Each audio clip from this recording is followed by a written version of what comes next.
सर्वं शिवमयम शिवनंता शिवकृपानंता। आज के আমরা আলোচনা করব কর্কট লগ্ন কর্কট রাশির এপ্রিল 2025 দৈনিক পথ চলা নিয়ে। তো কর্কট লগ্ন কর্কট রাশি এপ্রিল 2025 প্রথম দিন গ্রহ সন্নিবেশ কি থাকছে আগে আমরা সেদিকে একটু নজর দিই।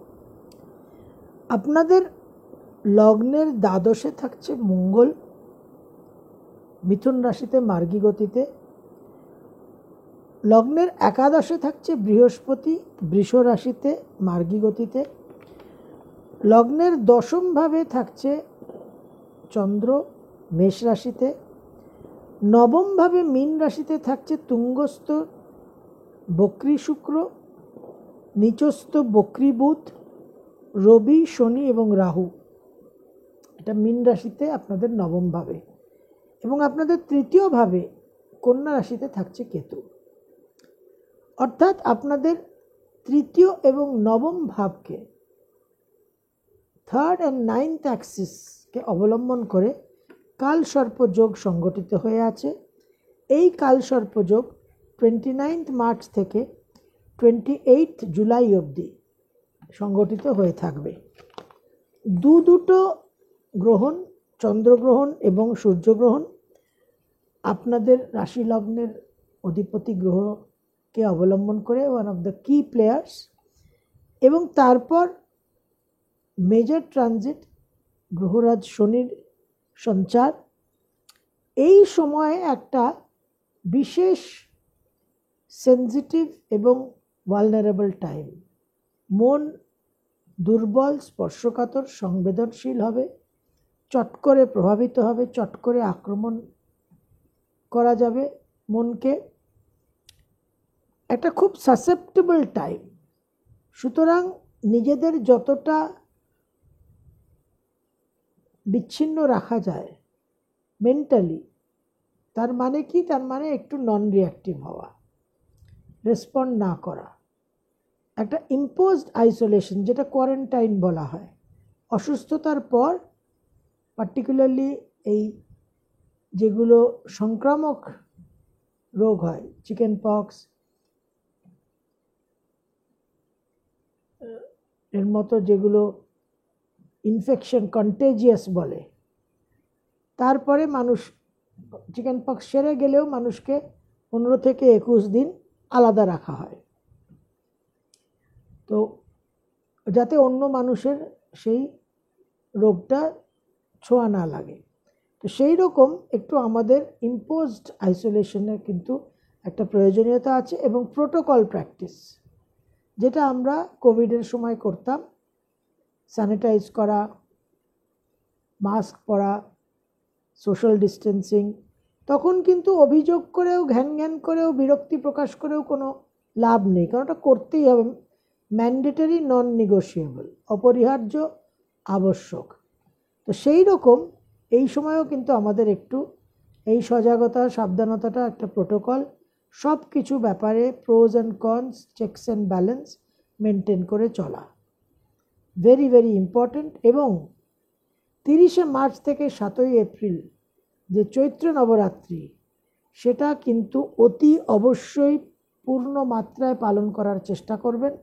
যদি পরিস্থিতি প্রতিকূল হয়, নিতান্তই না পারেন, সেক্ষেত্রে অন্তত পক্ষে 9 দিন প্রতিদিন নবদুর্গার নির্দিষ্ট যে রূপ, সেই রূপকে আবাহন করে, কল্পনা করে, বন্দনা করে নির্দিষ্ট চক্রে 108 বার মন্ত্র জপ অতি অবশ্যই করবেন।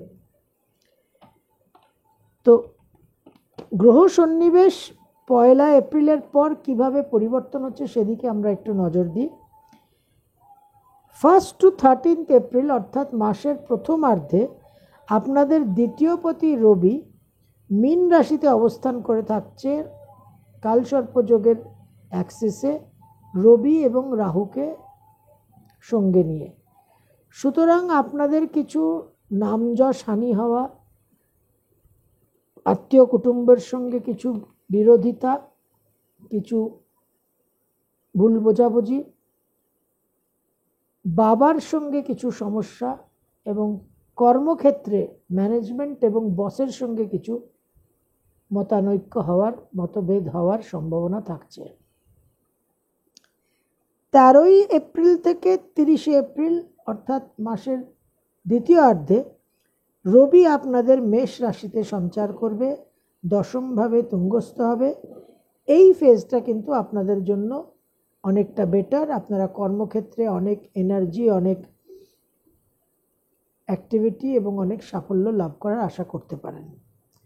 আপনাদের তৃতীয় এবং দ্বাদশপতি বুধ, তার যে অবস্থান সেখানে কোনো সঞ্চার হচ্ছে না, কিন্তু বুধ মার্গী গতিতে ফিরবে 7ই এপ্রিল। এই বুধ ভাগ্যস্থানে রাহুযুক্ত।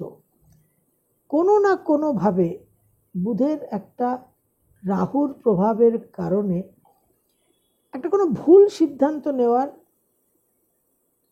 প্ররোচনা আপনাদের কিন্তু কনস্ট্যান্ট একটা দেবে। সেই জায়গায় সাবধান থাকবেন, কারণ এই বুধের ভুল সিদ্ধান্তর কারণে দীর্ঘদিন অনুতপ্ত হতে পারে আপনাদের। You have to be very careful. বিদেশ যাওয়া নিয়ে, কোনো যোগাযোগ নিয়ে, থার্ড হাউস, সুতরাং নেটওয়ার্কিং, কানেকশন, এই যে সমস্ত আজকাল ফ্রড হয়, ফিনান্সিয়াল ফ্রড হয় ইন্টারনেটের মাধ্যমে, মেসেজের মাধ্যমে, এই সব জায়গায় কিন্তু বিশেষ সাবধান থাকবেন। ছোট ভাই বোনদের উপর একটা খুব অশুভ প্রভাব আসতে পারে। শুক্র আপনাদের চতুর্থ এবং একাদশপতি, তারও কোনো সঞ্চার নেই, কিন্তু শুক্র বুধের মতো বক্রগতি থেকে মার্গী গতিতে ফিরবে 12 এপ্রিল। তো শুক্র রাহুযুক্ত হয়ে থাকছে, শুক্র আর বৃহস্পতির ক্ষেত্র বিনিময় হয়ে থাকছে। দাম্পত্য জীবনে কিছু সমস্যা, কিছু পুরনো সম্পর্ক ফিরে আসা, কোনো আমোদ প্রমোদ, বিনোদনের পরিস্থিতি থেকে কোনো অপ্রিয় ঘটনা তৈরি হওয়া, মায়ের শরীর স্বাস্থ্য নিয়ে কিছু ডিফিকাল্টি, এই জায়গাগুলো কিন্তু আপনারা অনুভব করতে পারেন। আবার জন্মছক সাপোর্ট করলে এই সময় বিদেশে চাকরি এবং বিদেশে উচ্চ বিদ্যায় একটা অ্যাডমিশন পাওয়ার সম্ভাবনা দেখা যাচ্ছে। বৃহস্পতির কোনো ট্রানজিট নেই, বৃহস্পতি আপনাদের একাদশভাবে থাকছে। মঙ্গল আপনাদের রাজ্যকারক গ্রহ, বিশেষ গুরুত্বপূর্ণ এবং জটিল সঞ্চার করতে চলেছে। আপনাদের দ্বাদশ থেকে আপনাদের লগ্ন রাশিতে সঞ্চার করবে মঙ্গল 3 এপ্রিল। এখানে মঙ্গল দীর্ঘদিন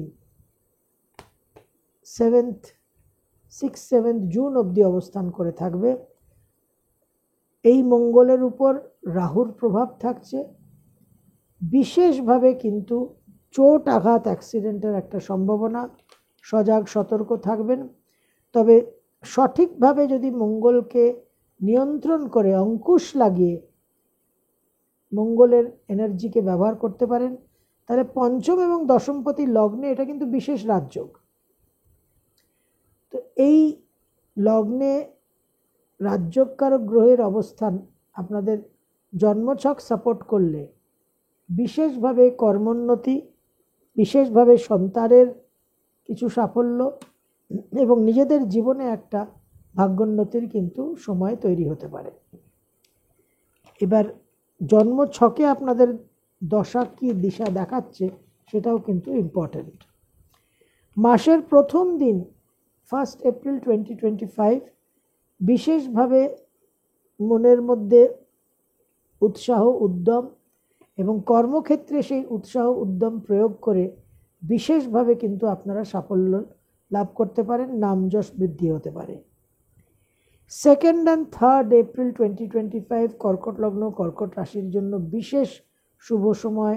নানান রকম মনের কামনা বাসনা চরিতার্থ হওয়া, আর্থিক উন্নতি, ব্যবসায় সাফল্য, বিবাহ স্থির হওয়া, বাবার শরীর স্বাস্থ্য উন্নতি, ওভারঅল কিন্তু একটা সাকসেসের টাইম পাবেন। আপনাদের কর্কট রাশির ঢাইয়া সমাপ্ত হয়েছে, সুতরাং এই ঢাইয়ার পর কিছু স্পেশাল ইন্টেন্স পাওয়ারফুল দিন কিন্তু 2 and 3 এপ্রিল। 4 and 5 এপ্রিল 2025 একটু আপনাদের ব্যয়বাহুল্যতা থাকবে, মনের চাঞ্চল্য থাকবে। মনকে স্থির রেখে ধৈর্য প্রয়োগ করে ব্যয়বাহুল্যতাকে কন্ট্রোল করার চেষ্টা করবেন। দূর ভ্রমণের যোগও দেখা যাচ্ছে। 6 আর 7 বিশেষভাবে মন কিন্তু উত্তেজিত বিক্ষিপ্ত থাকবে, তার সঙ্গে মনের মধ্যে মানসিক শক্তি, মনোবল, উৎসাহ, উদ্যমও বৃদ্ধি পাবে। কর্মক্ষেত্রে নিজেদের অহংকার, দাম্ভিকতাকে, ইগো ইস্যুসকে কন্ট্রোল করে যদি কর্মক্ষেত্রে চলতে পারেন, বিশেষভাবে কিন্তু সাফল্য লাভ করবেন। সন্তানের জন্য শুভ। ওভারঅল কিছু ক্যাভিয়াটস থাকছে, কিছু রেড ফ্ল্যাগস থাকছে, কিছু সংযম প্রয়োগ করতে হবে, কিন্তু তাছাড়া 6 আর 7 আপনারা বিশেষভাবে কিন্তু লাভবান হতে পারেন। 8, 9, 10 আর্থিক উন্নতির যোগ এবং বাক সংযমের দিকে একটু খেয়াল রাখতে হবে। 11 আর 12 11th and 12th আকস্মিকভাবে ভ্রমণে কিছু বিভ্রাট হতে পারে, কিছু আমোদ প্রমোদ বিনোদনের পরিস্থিতি অপ্রিয় ঘটনায় পরিবর্তন হতে পারে। পুরনো পরিচিত বন্ধুবান্ধবের সঙ্গে দীর্ঘদিন পরে সাক্ষাৎ এবং অনেক অতীতের কিছু প্রেমের সম্পর্ক নতুন করে জীবনে ফিরে আসতে পারে। 13, 14, 15 গৃহসুখ বিঘ্নিত হওয়ার সম্ভাবনা, মায়ের শরীর স্বাস্থ্য নিয়ে কিছু সমস্যা, মন মানসিকতার মধ্যে একটু চাঞ্চল্য থাকবে, গৃহ পরিবর্তনেরও যোগ দেখা যাচ্ছে। 16 আর 17 মন মানসিকতার মধ্যে একটা বিক্ষিপ্ত ভাব থাকবে, কিছু অবসাদগ্রস্ত ভাবও হবে, কিন্তু ওভারঅল রেজাল্ট আপনারা বাস্তবে কিন্তু ইন রিয়ালিটি রেজাল্ট আপনারা ভালো পাবেন। আয় উন্নতি, কর্মক্ষেত্রে কিছু সুনাম বৃদ্ধি, নতুন কর্মপ্রাপ্তি, এডুকেশন ফিল্ডেও কিন্তু শিক্ষাক্ষেত্রেও কিন্তু সাফল্য লাভ করবেন। 18, 19, 20 আপনাদের একটু শ্রম সাপেক্ষ যাবে, কোনো কাজ সহজে হবে না, সব হওয়া কাজ ক্যান্সেল হয়ে যাওয়া বা অতিরিক্ত একটা বিলম্ব হওয়া, এই জায়গাগুলোর একটা প্রভাব আপনারা অনুভব করবেন, একটু বিরক্তি ভাব হবে, সেই জায়গা থেকে একটু শরীর মন একটু ডিস্টার্ব হওয়ার সম্ভাবনা। 21 আর 22 বিশেষভাবে অর্থপ্রাপ্তির যোগ, কর্মসূত্রে বিদেশের একটা ভ্রমণের সুযোগ, বিশেষভাবে কিন্তু আপনারা সাফল্য লাভ করবেন, মনের জোর বৃদ্ধি পাবে, সন্তানের পরীক্ষায় কিন্তু এডুকেশনে কিন্তু সাফল্য লাভের সম্ভাবনা। 23 আর 24 স্পিরিচুয়াল অ্যাক্টিভিটির মধ্যে থাকার চেষ্টা করবেন, জব, ধ্যান, মেডিটেশন ইত্যাদি, তীর্থ ভ্রমণ করতে পারেন। শরীর স্বাস্থ্য কিছু খারাপ হওয়ার সম্ভাবনা দেখা যাচ্ছে। 25 আর 26 বিশেষভাবে মনের মধ্যে একটা অস্থিরতা, অধৈর্য ভাব, কোনো গুরুত্বপূর্ণ সিদ্ধান্ত নিতে গেলে কিন্তু প্রাজ্ঞবিজ্ঞ ব্যক্তির সহায়তা নেবেন। ভুল কোনো সম্পর্কে প্রবেশ করার সম্ভাবনা, পুরনো কোনো প্রেমের সম্পর্ক দ্বিতীয়বার জীবনে ফিরে আসতে পারে, সেখান থেকে দাম্পত্য জীবন ডিস্টার্ব হতে পারে। একটু সাবধানতার সঙ্গে ইমোশনাল মাইন্ডকে, মেন্টাল স্টেটকে, ইমোশনসগুলোকে কিন্তু একটু কন্ট্রোলে রাখবেন। 27 এবং 28 কর্মক্ষেত্রে বিশেষ উৎসাহ, উদ্যম, মানসিক শক্তির মাধ্যমে একটা সাফল্য লাভের সম্ভাবনা দেখা যাচ্ছে, কর্ম পরিবর্তনেরও যোগ দেখা যাচ্ছে। 29 এবং 30 মাসের শেষ দুটো দিন কর্কট লগ্ন, কর্কট রাশির জন্য বিশেষ শুভ। আয় উন্নতি, ক্রিয়েটিভ ফিল্ড, বৈষয়িক দিক, বিবাহ স্থির হওয়া, বাবার শরীর স্বাস্থ্য উন্নতি হওয়া, নানানভাবে কিন্তু একটা বহু মানুষের সহায়তার মাধ্যমে ভাগ্যোন্নতি, বিশেষভাবে কিছু শুভ কাজগুলো আপনারা এই 29 আর 30-এ যেগুলো পেন্ডিং কাজ আছে সেগুলোও কিন্তু আপনারা করলে সাফল্য লাভ করবেন।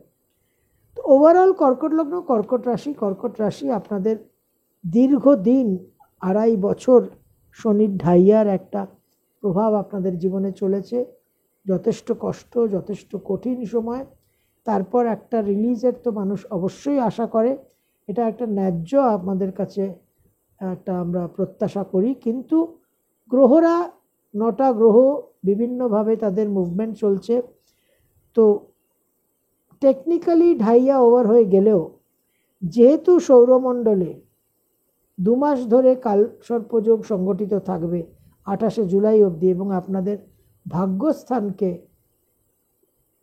অবলম্বন করে এবং ইম্পর্টেন্ট গ্রহ সেখানে সমস্ত ইনভলভ থাকছে, তো একটা এক্সটেন্ডেড একটা রেসিডুয়াল টাইম আমরা যেটাকে বলি 28শে জুলাই অবধি আপনারা একটু ধৈর্যকে মেনটেন করবেন। কর্কট লগ্ন, কর্কট রাশি, হাইলি ইমোশনাল, হাইলি সেনজিটিভ। তো আপনাদের পক্ষে এই ইমোশনাল ওভারলোডটাকে বের করা একটু ডিফিকাল্ট আমি জানি, কিন্তু সেটা করতে হবে, আপনাদের সেই ক্ষমতাও ভগবান দিয়ে রেখেছেন। তো সেই ধৈর্যটাও আপনারা যেরকম অধৈর্য হয়ে যান, ইমোশনাল হয়ে যান, আবার আপনাদের মধ্যে সেই ধৈর্য এবং অধ্যাবসায়ও আছে, সেটাকে আপনারা প্রয়োগ করবেন। অবশ্যই pros and cons, checks and balance, protocol practice, এবং উইদাউট ফেল চৈত্র নবরাত্রি যে যতটা পারবেন পূর্ণমাত্রায়, যারা বিধিবৎ করতে পারলেন তারা বিধিবৎ পূর্ণমাত্রায় করলেন, যারা প্রতিকূল অবস্থার মধ্যে আছেন, নানান রকম অসুবিধার মধ্যে আছেন, সুযোগ সুবিধা জীবনে সেরকম নেই, তারা মিনিমাম প্রতিদিন নবদুর্গার নির্দিষ্ট রূপ, নির্দিষ্ট মন্ত্র, নির্দিষ্ট চক্রে 108 বার করে অতি অবশ্যই করবেন। সুরক্ষিত থাকবেন এবং ভালো থাকবেন। সর্বম শিবময়ম শিবানন্তা শিবকৃপানন্তা।